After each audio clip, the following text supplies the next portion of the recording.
Bismillahirrahmanirrahim. Assalamualaikum warahmatullahi wabarakatuh. Pada pertemuan kali ini, saya akan membahas tentang bimbingan konseling kreatif.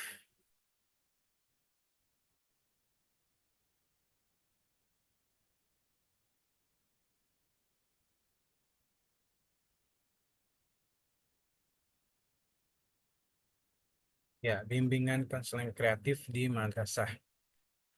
Di madrasah,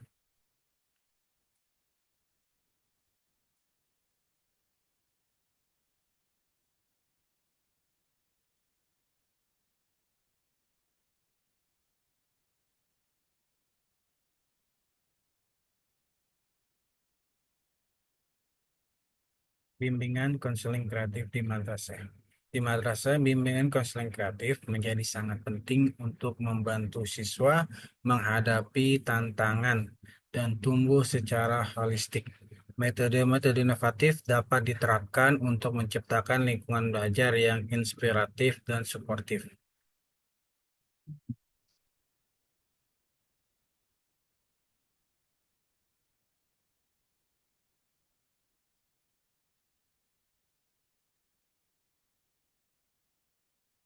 Kemudian, memahami konsep dasar dari bimbingan konseling, yaitu yang pertama, bantuan profesional.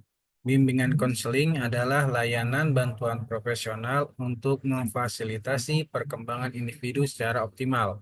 Kemudian fokus holistik, yaitu mencakup aspek akademik, karir, pribadi sosial, dan pengembangan diri siswa. Dan yang ketiga yaitu pendekatan kolaboratif, yaitu melibatkan kerjasama antara konselor, guru, orang tua, dan komunitas sekolah. Yang berikutnya, pentingnya bimbingan konseling kreatif di madrasah, yaitu yang pertama pengembangan potensi, memfasilitasi siswa menemukan dan mengembangkan bakat, minat, dan kemampuan unik mereka. Kemudian sebagai keseimbangan hidup, yaitu membantu siswa mencapai keseimbangan antara akademik, sosial, emosional, dan spiritual. Dan yang ketiga, relevansi kebutuhan, yaitu menyediakan layanan yang sesuai dengan karakteristik dan tantangan siswa madrasah. Kemudian karakteristik siswa madrasah dan tantangannya, yaitu yang pertama berlatar belakang beragam. Siswa madrasah memiliki keberagaman budaya, ekonomi, dan pengalaman hidup. Kemudian transisi usia. Siswa madrasah berada pada masa transisi usia yang membutuhkan dukungan khusus. Berikutnya, kebutuhan spiritual, yaitu siswa madrasah membutuhkan bimbingan untuk mengintegrasikan aspek keagamaan dalam perkembangannya. Yang terakhir, yaitu beban akademik. Siswa madrasah seringkali menghadapi tekanan akademik yang membutuhkan manajemen stres. Kemudian teknik-teknik bimbingan konseling kreatif yaitu meliputi yang pertama ekspresi seni, yaitu menggunakan seni rupa, musik, dan drama untuk membantu siswa mengeksplorasi diri. Kemudian aktivitas bermain yaitu memanfaatkan permainan untuk memfasilitasi proses konseling yang menyenangkan. Kemudian biblio konseling yaitu menggunakan buku-buku untuk membantu siswa memahami diri dan memecahkan masalah. Yang terakhir, konseling alam yaitu memanfaatkan alam sebagai media untuk meningkatkan kesadaran dan ketenangan. Berikutnya yaitu contoh-contoh penerapan bimbingan konseling kreatif. Yang pertama yaitu pelatihan diri, melatih siswa untuk mengenali dan mengekspresikan emosi melalui seni dan musik. Yang kedua, konseling kelompok, yaitu menggunakan permainan dan aktivitas interaktif untuk membangun hubungan dan memfasilitasi diskusi.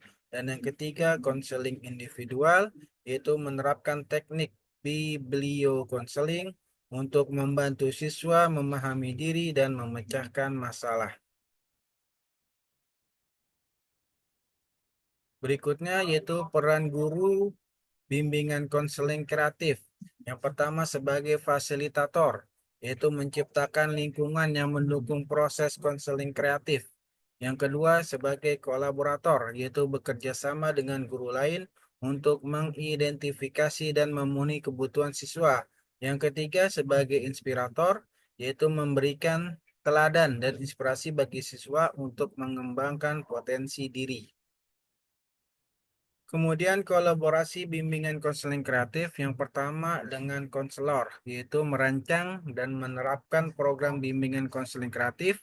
Kemudian guru mengintegrasikan teknik-teknik kreatif dalam pembelajaran di kelas. Kemudian orang tua mendukung dan melibatkan diri dalam proses konseling kreatif. Yang terakhir, komunitas sekolah, yaitu menyediakan sumber daya dan fasilitas untuk kegiatan bimbingan konseling kreatif. Kemudian evaluasi dan monitoring bimbingan konseling kreatif. Yang pertama yaitu feedback siswa, yaitu dengan cara mengumpulkan masukan dari siswa untuk menilai efektivitas layanan bimbingan konseling kreatif. Yang kedua, pengamatan perilaku, yaitu dengan memantau perubahan perilaku dan perkembangan siswa sebagai indikator keberhasilan. Dan yang terakhir yaitu dokumentasi proses, yaitu mencatat dan menganalisis data hasil layanan bimbingan konseling kreatif. Kesimpulan dan rekomendasi yaitu bimbingan konseling kreatif di madrasah merupakan pendekatan yang penting untuk memfasilitasi perkembangan holistik siswa.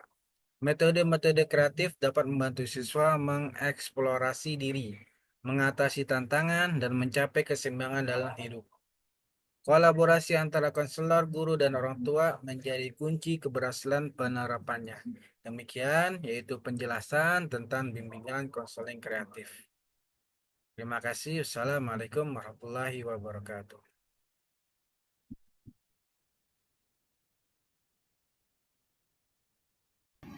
Assalamualaikum warahmatullahi wabarakatuh. Perkenalkan, nama saya Agus Gunadi. Saya dari kelas A25. Saya akan membuat sebuah video yaitu tentang bimbingan konseling, yaitu untuk menunaikan salah satu tugas UTS, yaitu di mata kuliah bimbingan dan konseling. Nama kamu Muhammad Fajri ya? Iya. Saya dapat laporan, katanya kamu ini sering ngebully. Kamu benar? Enggak. Itu dia dapat laporan kata kamu ngebully yang namanya Sinanta. Benar apa enggak? Benar. Kenapa ngebully Sinanta? Anteng aja lintas sengaja. Selin, ngeledek mulu. Gak boleh ngebully orang tuh nggak boleh. Karena dalam Islam itu Allah sama Rasul benci orang yang bully. Dan juga di dalam Indonesia kita, di dalam negara kita, orang yang ngebully itu bisa dipidana, bisa ditangkap. Jadi sekarang mau berubah, mau ngebully lagi, bisa berubah? Bisa. Yakin? Yakin. Oke? Oke. Siap.